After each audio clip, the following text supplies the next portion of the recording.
democracy, co-equal branches of government, the rule of law, popular sovereignty. Tell me that that reflects the America you read about today. There's no rule of law. It's the rule of dawn.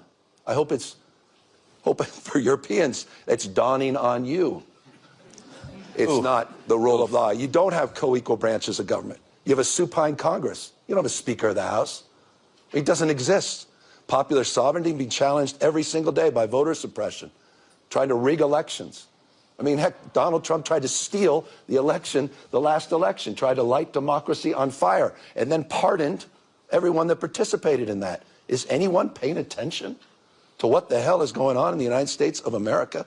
So my state of mind is a little different, perhaps, than many others. I won't be complicit at this moment. I won't. I can't. I can't look my kids in the eyes. And so I'm just blessed that I get to represent a state that's larger than the size of 21 U.S. states combined. Where 27% of us are foreign-born. We practice pluralism. That's a word you haven't heard in America in a year. Where we dominate in every critical category in terms of energy and daring and entrepreneurialism and innovation. Look, give me a category. And California outperforms, fourth largest economy in the world. And so we can punch above our weight. We can come here with formal authority and a little moral authority. And I tell you, we need a little moral authority in our body politic in the United States of America today. Governor, how do you balance... Good morning, everybody. Sorry. I figured we would...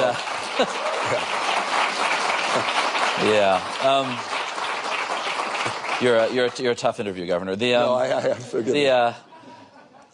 And when I think you have chosen a sort of, if you can't beat him, join him strategy to the way you're talking about this stuff. You talk, you're running around distributing knee pads to CEOs, and I think it does. I'm not handing them out. And it does. I do have a few, if you'd like. I don't know. And honestly, it sounds.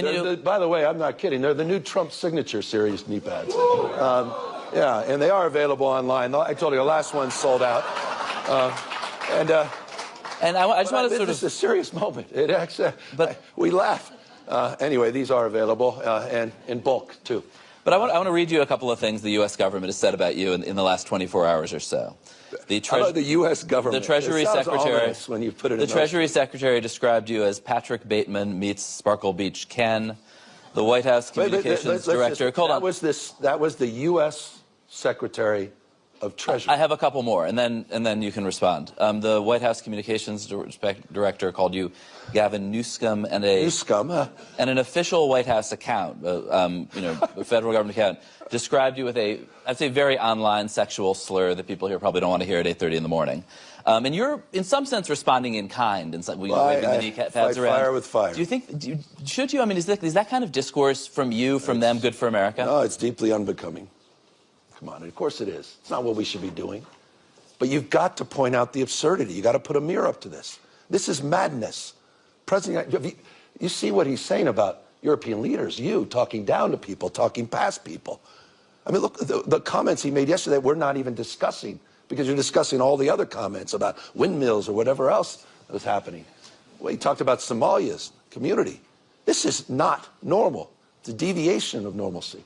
We've got to call it out. So I put a mirror up to Trump and Trumpism in all caps. And it was ironic because Pravda, Fox News in America, others, they got offended by it. They said, well, where's his mother to wash his mouth out with soap? I said, well, where the hell have you been?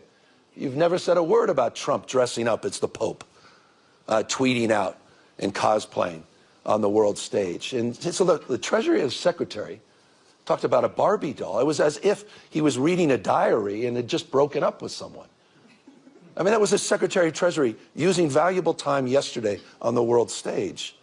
Some sexual, thank you for not sharing that on the official White House account.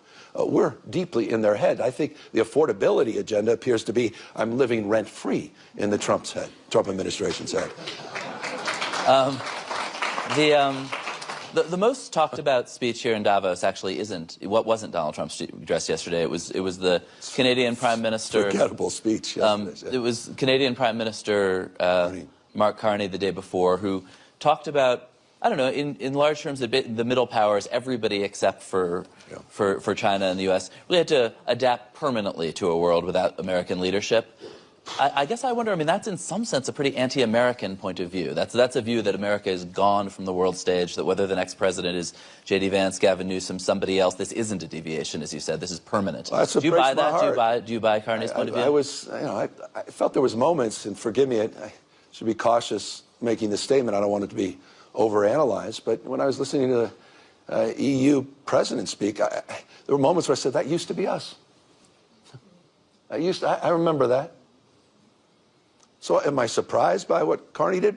Quite the contrary. I thought it was, I had more leaders from the United States quietly, not publicly, not enough standing up publicly, the transcript of that speech saying, wow. They were, I mean, got in Trump's head yesterday, he brought it up. You know everything about Trump because it's what's not in the teleprompter that tells you everything you need to know about where Trump's head is on things. It was incredibly effective. The markets were more effective. Markets. It's not Mother Nature. Thought of most powerful force on earth with Mother Nature, but it's the markets, particularly the Trump administration. Combine that with the comments of Macron, combine that with the EU commissioner, but the clarity that came from Prime Minister of Canada. But the fact that he went to China, came back with a deal, started introducing low-cost, high-quality electric vehicles, not made in Michigan, Detroit, but overseas into Canada. It says everything you know about the recklessness of America's foreign policy. Everything you need to know. You know it intimately, but it's a remarkable thing to break down 80-plus years of alliances. It takes decades and decades to build trust in organizations, the architecture of that. It takes weeks, tweets, hours, minutes sometimes to destroy it. Destruction is not strength. The Trump administration is weakness masquerading as strength. And people need to understand that. That's reflected in the tweets. That's reflected in canceling people. That's reflected in sending masked men into the American cities. It's reflected at this moment. So I respect what Carney did because he had courage of convictions. He stood up. And I think we need to stand up in America and call this out with clarity. We can lose our republic as we know it. Our country can become unrecognizable in a matter of months, just not years. It is code red, blinking red in the United States of America. So forgive me, I feel this with passion, some indignancy, as someone frankly has taken it for granted all of these years. And it's why I came here to Davos to call it out. And I wish there were more of us doing the same, because there are more of us. And on that, forgive me, I want you to know Donald Trump is an historic president. That's absolutely correct. He's historically unpopular in the United States of America. In every category, he's underwater. He will be remembered in years, not decades.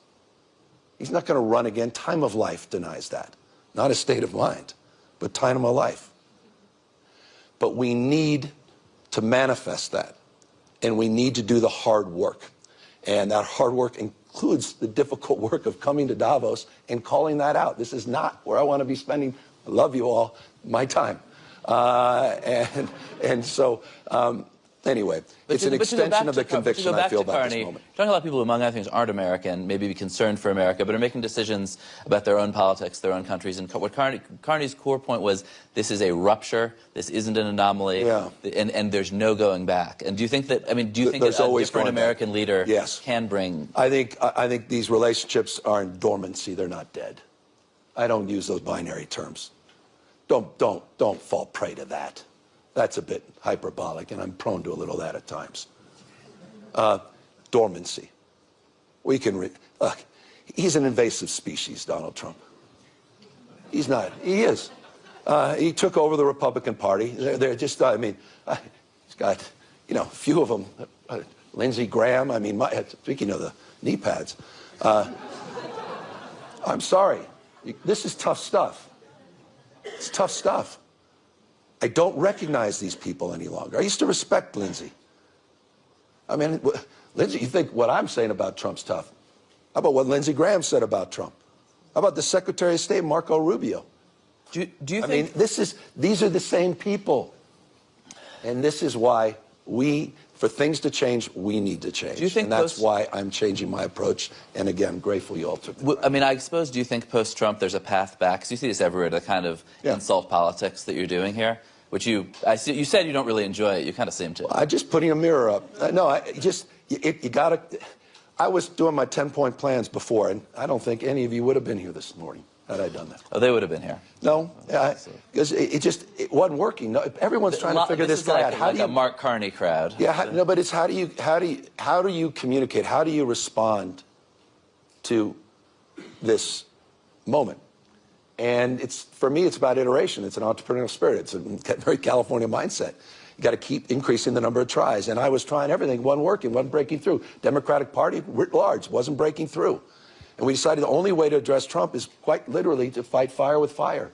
I did an initiative, Prop 50 in California. It was to reflect the fact that Donald Trump called an American politician and said in the middle of the decade to the governor of the state of Texas, I am entitled, Greg Abbott, to 5 seats, and I need you to redraw district lines, mid-year redistricting, to rig the 2026 election before one vote is cast. What the Trump administration expected we were going to do, as good Democrats do, we might write an op-ed. And we may, all go out and just say, this is just so wrong, and all of us would be applauding and say, yes, yes. And, as he's consolidating power. Instead, we went out and we redraw our maps. And we also drew a line in the sand. And I think that's what's required at this moment. And he susses out weakness like no one else. That's his great strength. That's his gift. But you punch back. You fight fire with fire. You display conviction and strength. It's a different relationship. And so my relationship to this moment is reflected in that. I'm not naive. These guys are going to try to take me down, not just my state. I'm not naive about what I've said this morning and how that will be reflected in the official White House account. I'm not naive about the fact that he threatened to prosecute the Fed chief in the United States of America that has subpoena against another sitting governor, Tim Walz, who's literally going after his enemies with the FBI and the DOJ and these power ministries. I'm not naive about any of this. I'm not naive about the corruption and the graft at a scale we've never seen in American history. I'm not naive about folks writing billion-dollar checks to Witkoff, to Jared Kushner, for this new peace deal they're announcing today. I'm not naive about the fact the President of the United States made $1.5 billion+ in the last 12 months, personally. How the hell are we putting up with this? We have to call this out. Unprecedented in American history, happening in real time on our watch. We have to be held to a higher level, all of us, myself notably, to a higher level of accountability at this moment. I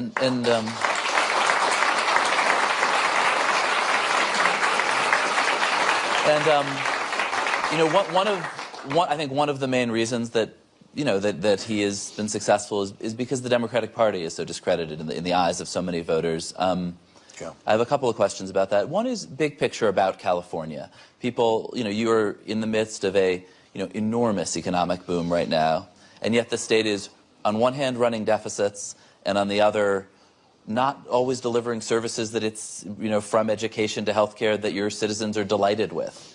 And I guess I wonder how are voters looking at California, looking at New York, looking at Chicago, supposed to say, yeah, this is the model we want? Well, I'm proud of my state. We have more Fortune 500 companies than any other state in America, more scientists, engineers, more Nobel laureates in my state than any state in America, the finest system of higher public education in the world. We have 18% of the world's R&D, China 22%, Germany 21%, California 18% of the world's R&D. We're the center of the universe as it relates to AI. California is wonderful, but what about the governance? Well, the governance, we're one of the lowest uninsured rates in America. You mentioned healthcare. We just did our State of Education report, which showed in every category, every classroom, making progress with our test scores. Our investments are paying off. Just did a big State of the State. The idea that these blue states have trouble, are spending more for less results? I don't know. Higher life expectancy, lower infant mortality, lower gun death rates, more productivity, higher wages, higher quality of life. $83.1 billion. That was the net contribution that we provided to the federal government versus red state like Texas that was a taker state of $73.1 billion. So we're producing more. And people are, I think, creating more opportunities. So, look, are there problems? For instance, you're supporting the mayor of LA for re-election after these terrible fires that a lot of your citizens do feel was in part because of government mismanagement. Do you just reject that narrative that the government isn't anything to do with these things? I absolutely accept that we all should be held to a higher level of accountability in terms of our governance, and I think there's many areas of reforms that are necessary, so many areas of reforms that were underway. We can get into the specifics of any one of these issues, but the general notion that in the middle of winter, with 100-mile-an-hour winds that were attached to a fire, that somehow, by the way, there were 16 major fires in Southern California over a 2-week period, that somehow that had to do with fire hydrants. Is rather preposterous, and it was shape-shift because of the complete bullshit that came from Donald Trump and Elon Musk, saying somehow the sprinklers didn't work and the fire hydrants didn't work because we didn't turn on a valve in Northern California. These are literal words from the Trump administration. So I do reject that. Do I reject this notion of being self-critical about governance and management across the spectrum? No, that's fair game. And probably the biggest governance issue, policy issue, fueling right-wing parties in the United States around the country is immigration. And I think liberal parties, again, in the U.S. and around the world, had a posture of welcoming immigrants that it just turned out a lot of Americans, a lot of Californians, but more Americans are unhappy with. Illegal immigration, the out-of-control border, but also it's the last issue on which Trump, though his numbers have been sliding, remained somewhat popular. And I guess I wonder, do you think that your party went too far, or that you went too far? And I think, for instance, in extending Medi-Cal to the California healthcare program to undocumented immigrants. Like, do you? Well, two different I guess on the big picture and the small picture, do you feel like you went too far? Two different questions. Do I believe in universal health care? Yes, regardless of pre-existing conditions, ability to pay, and your status. I campaigned on that, and we delivered on that, and I'm proud of that. We're one of 16 states to provide care to people regardless of their immigration status. By the way, we have universal care in emergency rooms, and you pay the price on the back end, at least Americans, for that, regardless of your immigration status. But the issue of immigration, Donald Trump is very unpopular on immigration. He's successful on the border, separate issue, connected. And yes, the Democratic Party failed in the last few years on the border. And yes, I was critical of that. And yes, I put our own National Guard on the border the day I got elected into office in 2019, sent 394 National Guard down to the border. And we were very, very pointed with the Biden administration that we were failing to deliver border security for a number of years. On the larger immigration issue, I happen to share the same old office of Ronald Reagan, governor of California, who decided in his last day in office at the White House, and he gave a love letter to immigrants from around the world. It was a love letter to America and what distinguishes America from the rest of the globe. He talked about Lady Torch, Lady Liberty's torch. And he talked about the vibrancy of newcomers, people coming all over the globe for riches and new beginnings, becoming Americans, and what defines our great nation. And that's the spirit that defines my mindset. Getting first-round draft choices around the rest of the world is what makes California so vibrant. It's because of that diversity, and it's because of people's willingness to dare and to match up with ideas and perspectives and backgrounds to come in to make a go of it that has made California the 4th largest GDP in the world. But we have failed on the border, and Donald Trump is failing on immigration. His economic policy is not complicated. It's tariffs, which is a regressive tax. It's mass deportations, which is having a major impact on supply chains. And you've seen the American jobless rate. You're seeing it growing, the unemployment rate in America. Besant didn't talk about this. They had the worst jobs numbers in the first year of the Trump administration outside a recession since 2003. 49,000 jobs a month. The Biden administration last year was averaging 168,000 jobs a month. Inflation is not lowering. It's still at 2.7%. Ask folks what a pound of beef costs in the United States of America, or a brand new car. Everything you heard yesterday was BS. And it's impacted by these policies of tariffs that are impacting ranchers and farmers and small business folks. A major tax that they celebrate, collecting, which is ironic from the Republican Party. And the third leg of the stool is a massive tax cut away from the wealthy and the privileged, taxing now the burden on small businesses and working folks. That's the policy, easily described, of America's economic strategy. And it's a failed strategy, and the impacts of that strategy are being felt all throughout the United States of America, including my state that has been disproportionately impacted by these policies. So I'm very critical of those. I'm critical of our assault on institutions of higher learning, research, institutions that have literally been, I mean, they're part of that formula for success. The rest of the world gets that. And he's putting sand in the gears across that spectrum, and in California again is fighting and pushing back. And some of those first-round draft picks got incredible contracts and are now made quite a lot of money and are now very freaked out, threatening to leave California over a proposal that, just to be clear, you oppose, to tax for a sort of one-time tax on the wealth of the very, very, very wealthy Californians. And I guess I want to ask you two questions. Yeah. One is, I was talking to somebody progressive here who said, this guy's basically a fake populist. He talks a good game about the billionaires. Here is an actual proposal that they're unhappy about, and you're on the other side. You're standing with, Elon Musk and David Sachs on this. Why is that? Well, a one-time wealth tax at a state level that almost exclusively goes to solve one problem, health care, and not solving for larger issues like education, supporting police officers and firefighters, and starves the rest of the general fund, that has had already the impact of people moving out of our state and impacting then the annual income tax collection, is not something I support. And by the way, vast majority of labor does not support as well. And that's reflected in my opposition.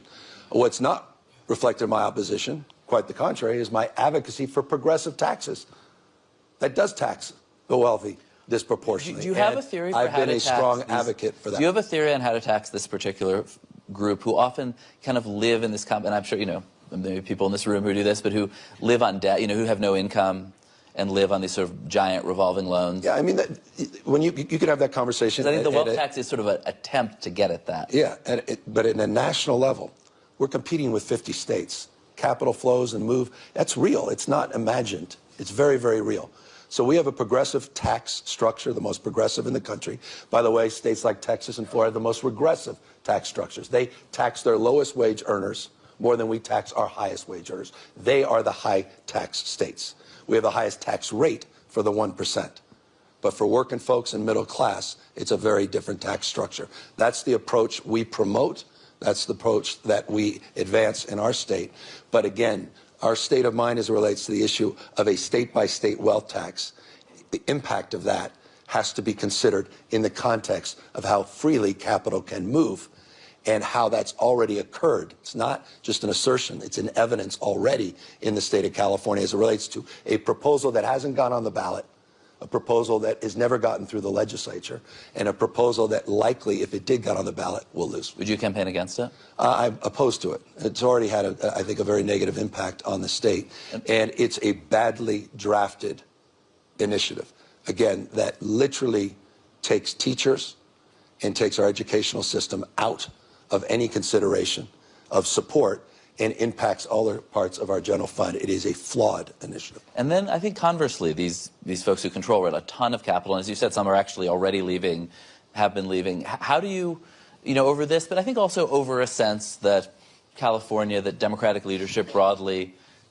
complains about billionaires a lot, does not give them the love and respect that they feel that they're entitled to. How do you, you talk to these folks. Some of them support you, some don't. But what are you saying as you call people up and say, "Hey, please don't leave California"? What's your Well, California's population 3 years in a row continues to grow, and so does our footprint as it relates to more Fortune 500 companies than we've had in over 2 decades.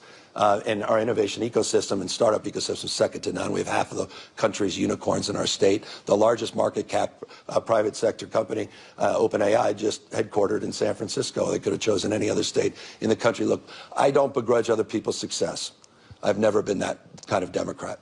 But I also recognize in a world, businesses can't thrive in a world that's failing. 10% of the wealth is concentrated, or rather 2/3 of the wealth in the United States is concentrated in the hands of just 10%. 10% of our consumer spending.